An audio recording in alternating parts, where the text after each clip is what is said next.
can see. Whoa! I knew I saw it! 3 times speed, baby! Let's go!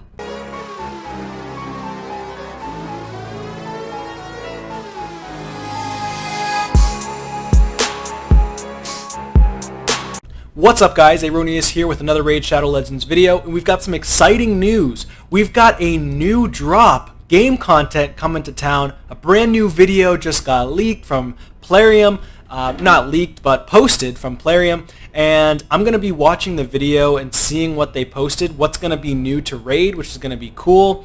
This is going to be the first time for me watching the video, so I'm going to give you my take on this video. Now, I've seen other people just started posting, other content creators had started posting videos on it, so I'm going to take a peek at it myself first before I start watching everybody else's videos.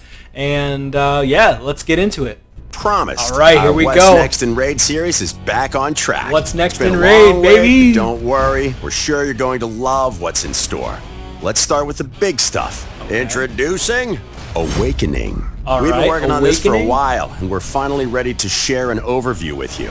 Awakening is a huge feature, and there's a ton to explore and experiment with. Think of it like we took the best parts of... Wait a minute. What is that? Fire emblem. What the heck? Alright, so it looks like we've got... Masteries and Ascension, then mash them together for some tasty Raid goodness. We'll tell you how it works in a minute. Holy crap, that looks so cool. Let me tell you why you should care. Awakening your champions lets them align to a divinity of your choosing to get blessings that will help them in battle. These blessings are like superpowered... Okay, so wait, let me back that up a little bit. Back it up, Tatiana. There we go. These blessings are like... Life Harvest, Soul Reap, Chain Breaker. That is so sick. Things that will help them in battle. Iron Will. Wow, so this is actually going to be fantastic for the player base, in my opinion, because every single player is going to be able to choose their own path to be able to go down and pick different sort of abilities, basically. They call it blessings, but it's basically just another ability to add to your champions. And you can see on the bottom right here, it says a 1-star, so it looks like you can, from my understanding, I think probably they're going to have it go 6 stars since you can 6-star your champions. So that's going to be fantastic. Blessings are like super-powered passive skills that boost stats and give your champion... There's a sheep at the bottom left here. Some crazy benefits and effects. So change somebody into calling in a Reaper sheep to finish off your enemy. Stacking lightning orbs that protect your buffs and strike your targets down. A floating ring of bones that spawns from the corpses of allies and summons a mace-wielding undead skeleton to charge at the bad guys. A giant flaming boulder that smites your enemies from the heavens, and the terrifying... Okay, so now I think I know what this giant flaming boulder is. As a giant flaming boulder that smites your... debuff.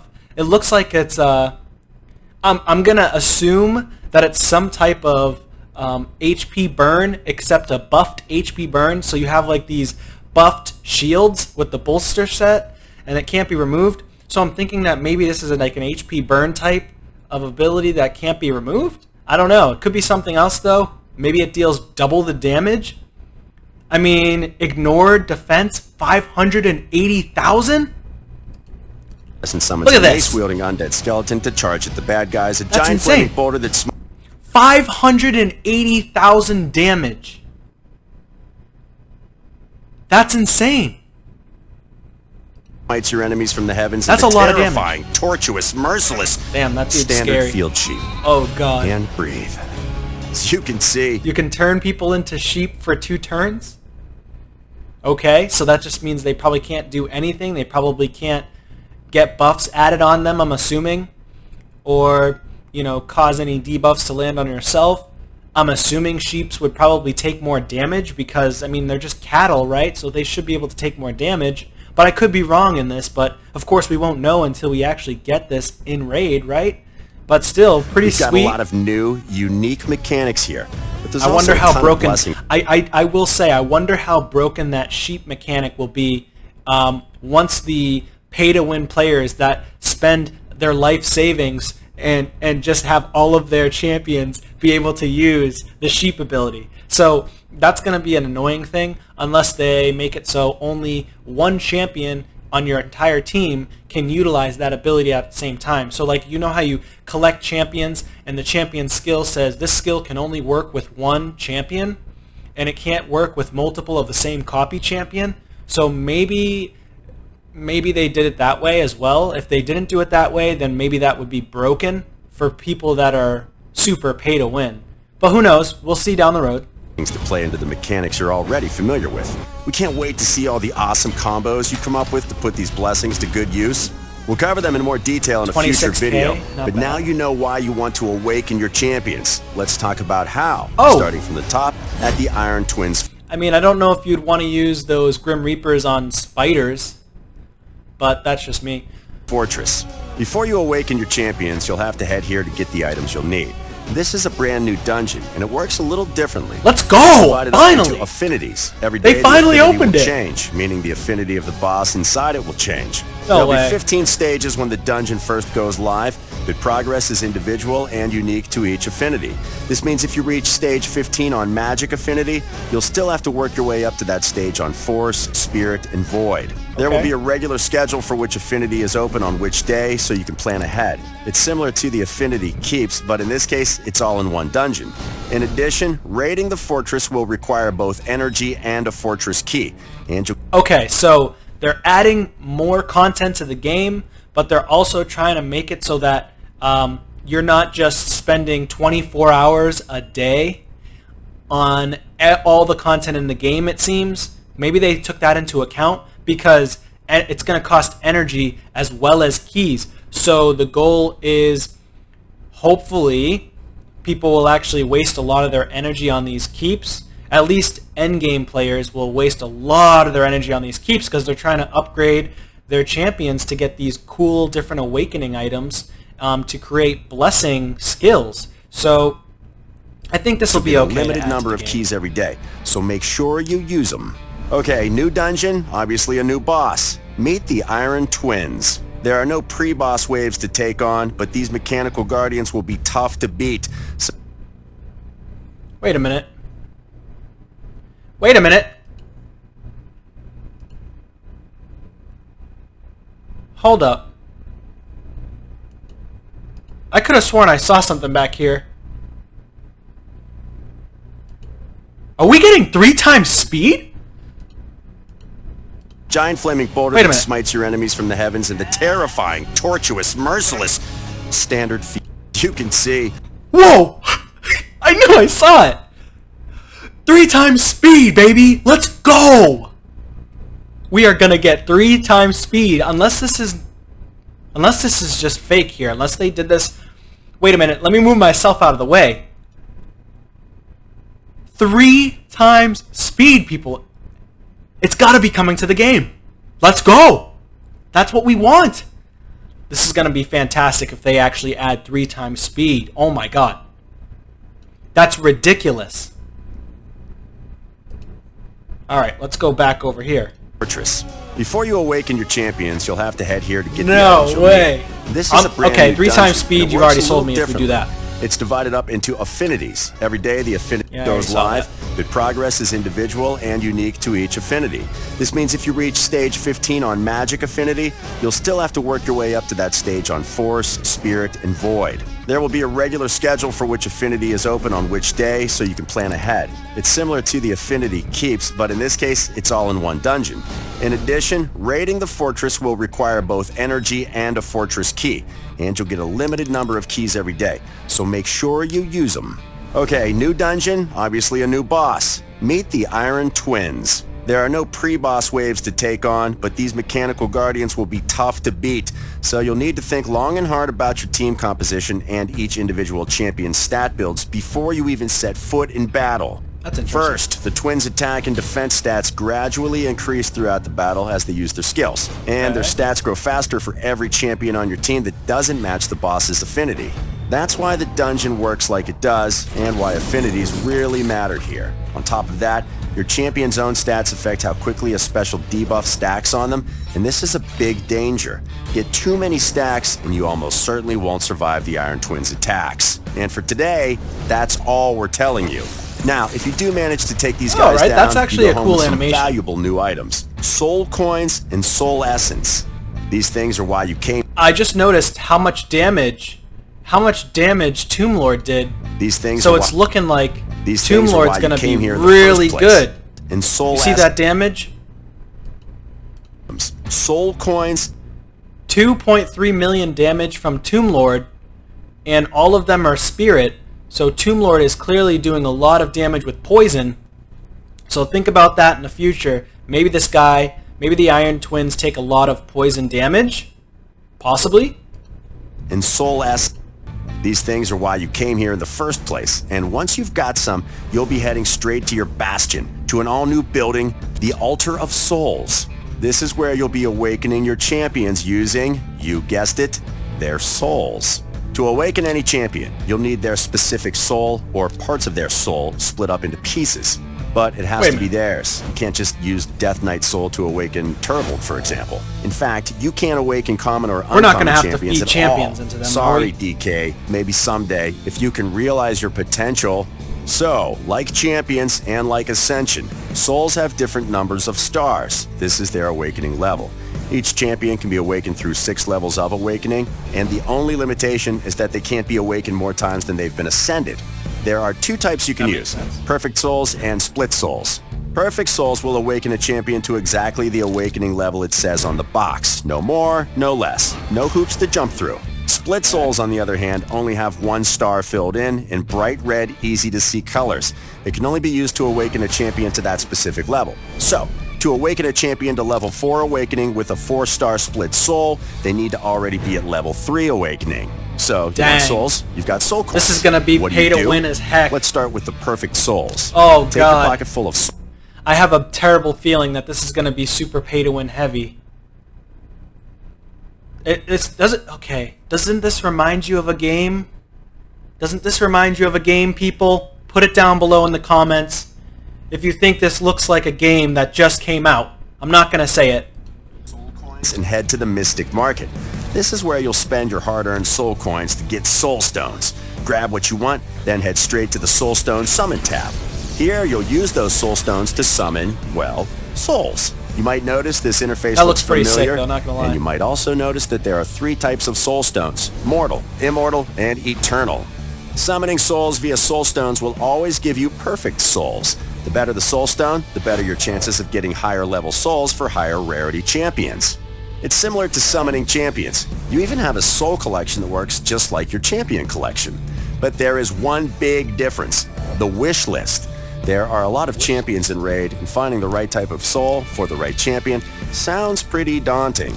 So you'll be able to add some champs to your wish list. This will increase your chances of finding their perfect souls from soul stones. That's kind of cool. All right. Hey, wait a minute. What? Oh, God. Raid! Why don't you do this for when we summon champions? Oh, man. If we could do a wish list for when we're summoning champions, that would be freaking fantastic. Anyways, we'll move on. That's perfect souls, but what about split souls? To get split souls, you'll need to exchange your soul essence at the Soul Merchant. The Soul Merchant will let you get the exact souls you need for your champions at exactly the right level of awakening, but you'll need to check in regularly to see what's in stock. You don't want to miss out on the exact soul you've been looking for. I can feel what you're thinking. What if I get a soul for a champion I don't have? You can always keep them for later, but if you don't want to do that, just head to your soul collection and sell your soul. Alright, so for the free-to-play, obviously that's going to really stink because you're probably going to get a bunch of souls for legendary champions that you're not going to get for 10 years. And yeah, that would really be annoying. And that's a feels bad moment if that happens. But you never know when you get lucky, 3-4 years down the line. As a free-to-play player, hey, maybe you'll actually be able to upgrade your specific champion that's on your on your souls collection, it says. So, hey, who knows? Hopefully we get a lot of epics, and maybe the legendary if we get super lucky. That sounds scary, but hear me out. They're not your souls anyway. They're your champions, so why should you care? Selling souls gets you more soul coins, which you'll then use for more soul stones or soul essence, and then more souls. You can, You'll almost always have extra souls. Okay, so this is I spoke too soon. Easy circle that helps make sure you're always moving forward on your hunt for souls. All right, so once you've got your souls, you'll want to awaken your champions. Head to the Awaken tab, select your champion, choose your souls, and boom, awakened. Now it's time for the big payoff. Blessings. Once awakened, every champion can choose to align to one of several divinities: light, dark, war, and chaos, for now. Each divinity has their own blessings. Blessings are limited by a champion's rarity, so rare champions can only receive rare blessings. Epics can have either rare or epic blessings, and legendary champions can choose any blessing they want. Each champion can only choose a single blessing, so picking the right blessing for your usage is key. There are 6 levels of blessings, but we made it easy. You don't have to upgrade them individually. They're all simply tied to your champion's level of awakening. Awaken a champion 6 times, and they'll have access to the level 6 benefits of any blessing they choose. Wait a minute. Lightning Orbs. Lightning Cage. When activated, a Lightning Orb stack randomly protects one other active buff from being removed, stolen, or transferred. After activation, a Lightning Orb stack disappears. A champion can have a maximum of 3 Lightning Orb stacks. When a champion with 3 Lightning Orb stacks hits an enemy target, inflicts bonus damage to them based on their max HP? Whoa! But it can't be used on Coldheart. But it could be used on Septimus. Could you imagine that? No way. Bonus damage can occur on each hit of a skill. What? But does not count as an extra hit. After the bonus damage is applied, all active Lightning Orb stacks are removed. Increase attack, increase HP, increase crit damage. Okay, that's pretty sick. That's Awakening in a nutshell. Told you, it's big. But that's not everything. We're also bringing out a new type of event for special occasions. Deck of Fate events. You'll earn fate points from a bunch of in-game activities, like raiding dungeons, leveling up champions, God, more Path of Light stuff. God, light coins, shoot me. Shards, the usual stuff.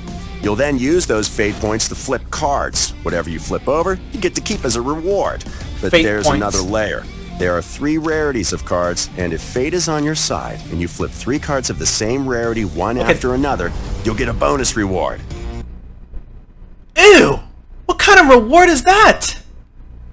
A fate chest containing a bunch of awesome items. These Deck of Fate events will be used to get more from your everyday rating, which is something we think everyone can get behind. Keep an eye out for the first event later this year. Those are the 2 big Okay, that's better. But that's for epic ones. So basically the rare ones are really weak. Obviously uncommon are pretty trash. Probably might get garbage. Maybe like a couple of brews. But getting these legendary books are huge. But here's a bit of eye candy. I feel like this is massive for the free-to-play. This is just an insane new addition to the game when they bring this out. Oh my god, this is going to be awesome. Common and rare epic cards indicated by the color of their background. The rarer the card, the better the reward. 17 common cards, 13 rare cards, 10 epic cards. The following items are available from flipping cards. So finish, that's not bad. 180 coins is pretty good. Skins. We've got more in the pipeline, and we think you barbarian fans out there care less are about going the champion to love skins. them, I'm not paying for them. including this more literal spin on everyone's favorite warrior queen, Syl of the Drakes. And as maybe they're going to do more events for the Syl of the Drake, the login champions. They do an event like Kale right now that you can get. Kale skin for free, but that skin is kind of garbage in my opinion. But to each their own. But these ones look pretty cool. We've got more champions coming. I'll let the images I don't think we need more champions right now. Most of these are in their final stages of development. So better tournaments. We need better updates on adding new things to the game like they're doing now. I just don't think that we need to add so many new champions on every single patch. There's already, they've got to be at like 800, maybe even 900 champions at this point. I like that there's new champions still being added to the game, but I don't think that's like a priority, right? It's not a priority to keep adding champions. Seeing them popping out of shards sooner rather than later. Let us know what kind of champions you'd like to see added in the future. More skinwalkers. This guy looks dope. Comments. We've been listening to your feedback, and we will do justice to some community favorites very soon. That's everything. Don't forget to hit like and subscribe to catch more raid videos as soon as they come out. Until next time, good luck and happy raiding. Okay. Alright guys, so that's going to do it for the video. Tell me down below what you think of this video and what you think of the new patches that are going to be coming out soon, all the brand new content that's going to be coming out with the new blessings and the new abilities that you can bring to your different champions, new events that can come out, probably with new tournaments I'm assuming, and especially the ×3 speed. That's going to be amazing if that actually comes out. If we get +3 speed, oh my god, that's going to be so sweet. +3 speed. Oh, that is going to be the best thing that has come to Raid in over 2 years. Maybe not, but leave it in the comments down below. Thank you guys so much for watching. Leave a like, comment, subscribe to the channel, and I'll see you on the next one. Peace.